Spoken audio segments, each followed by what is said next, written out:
Pemirsa, PMI Provinsi Bali memerlukan banyak relawan untuk ikut menanggulangi bencana mengingat Bali cukup rawan bencana. Namun sebelum menjadi relawan, mereka terlebih dahulu dilatih khusus untuk menguasai teknis pertolongan pertama dasar.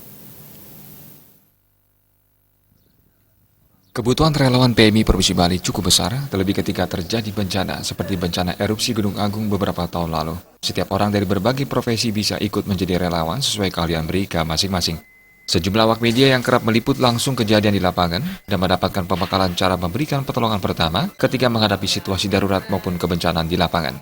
Pelatihan diberikan kepada awak media mengingat awak media merupakan orang yang sering berada di lapangan dan kemungkinan besar paling pertama menemukan korban, sehingga penting untuk mendapat pembekalan tentang pertolongan pertama. IGM Wisnu Mataram, Wakil Sekretaris PMI Provinsi Bali, ketika membuka pelatihan pertolongan pertama bagi awak media di Markas PMI Provinsi Bali mengatakan, Bali merupakan salah satu provinsi dengan frekuensi bencana yang tidak bisa dikatakan rendah, seperti erupsi gunung api, gempa, banjir, dan bencana lainnya. Menurutnya, PMI tidak hanya mengurus transfusi dan donor darah saja, tetapi juga ikut berperan membantu kebencanaan. Melalui pelatihan ini, awak media dan PMI dapat bersinergi dengan media dalam hal pengabdian yang menjadi garda terdepan dalam menanggulangi bencana. Jumlah relawan PMI di Bali saat ini sekitar 2.000 orang yang tersebar di seluruh Bali. Dalam pelatihan ini, para awak media juga langsung praktek cara-cara memberikan pertolongan pertama kepada korban kecelakaan, seperti patah tulang, pingsan, dan luka-luka dipandu pelatih Gede Swartika dari PMI Cabang Badung. Niluh Riza Astrini dan Cok Agung Indra Putra Mardika, relawan PMI Buleleng.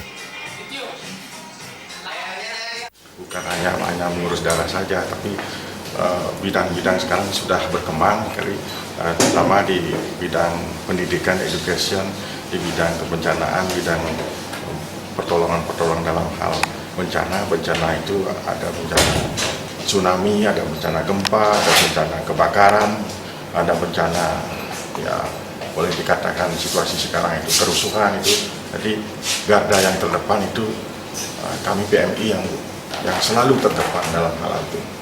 Termasuk juga sekarang ada kebakaran hutan juga itu. Jadi PMI selalu siap dalam hal bencana-bencana, bentuk bencana semua ada yang di Indonesia. Usai mendapatkan pelatihan ini, diharapkan awak media ini memiliki keterampilan penanganan dasar sehingga bisa diterapkan di lapangan jika menemukan kondisi kegawat daruratan. Selain itu, pengetahuan ini diharapkan bisa disebarluaskan bagi anggota masyarakat lainnya. Riasa, Bali TV.